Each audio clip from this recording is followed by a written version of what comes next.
চলতি মাসের মাঝামাঝি সময়ে ঢাকায় আসার কথা রয়েছে দুই মার্কিন কর্মকর্তা ও মিয়ানমারে নিযুক্ত মার্কিন ভারপ্রাপ্ত রাষ্ট্রদূতের।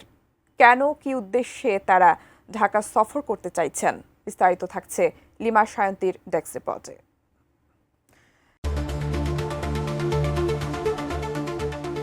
বাংলাদেশ এখন আঞ্চলিক নিরাপত্তা ও মানবিক সংকট বিষয়ে গুরুত্বপূর্ণ একটি অবস্থানে রয়েছে। এমন সময়ে যুক্তরাষ্ট্র ও মিয়ানমার প্রতিনিধিদের সফর মানে বাংলাদেশ একটি কৌশলগত ভারসাম্যের ভূমিকায় রয়েছে, যা বিশ্বমঞ্চে বাংলাদেশের অবস্থান আরও স্পষ্ট করছে। বিশ্বমানের থার্মিক্স রড, সালাম স্টিল থার্মিক্স, দেশের একমাত্র থার্মিক্স রড। জানা গেছে, সংস্কার ও মিয়ানমার পরিস্থিতি নিয়ে আলোচনা করতে চলতি মাসের মাঝামাঝি সময়ে ঢাকা আসছেন ট্রাম্প প্রশাসনের দুই কর্মকর্তা।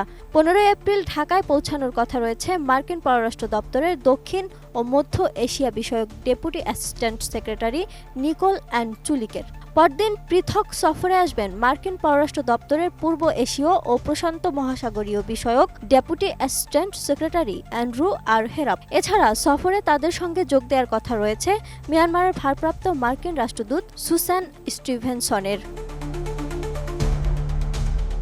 আগামী 15 থেকে 18 এপ্রিল ঢাকা সফর করার কথা রয়েছে মার্কিন জ্যেষ্ঠ কূটনীতিক নিকোলের। ঢাকা সফরে সংস্কারে যুক্তরাষ্ট্রের সহায়তা এবং গণতান্ত্রিক পথে ফেরত আনার বিষয় নিয়ে আলোচনা করবেন তিনি। সফরকালে বিএনপি, জামায়াতে ইসলামী সহ অন্যান্য রাজনৈতিক দলের সঙ্গেও বৈঠক করবেন। এছাড়া প্রধান উপদেষ্টা, পররাষ্ট্র উপদেষ্টা সহ সরকারের বিভিন্ন পর্যায়ে বৈঠকের কথা রয়েছে।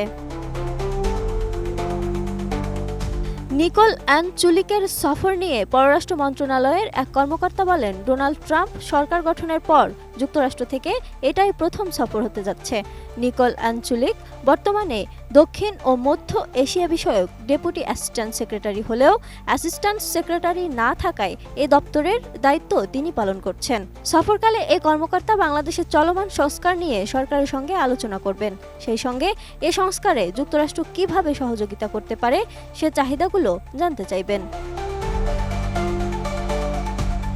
তিনি বলেন, 1/11 এর সময় সংস্কারে জোর না দেওয়াটা এক প্রকার ভুল মনে করেন মার্কিনিরা। ফলে জরুরি সংস্কারের মাধ্যমে বাংলাদেশকে গণতন্ত্রের পথে উত্তরণে সহযোগী হিসেবে থাকতে চায় দেশটি। Lima Sayanti, desk report, ATN news.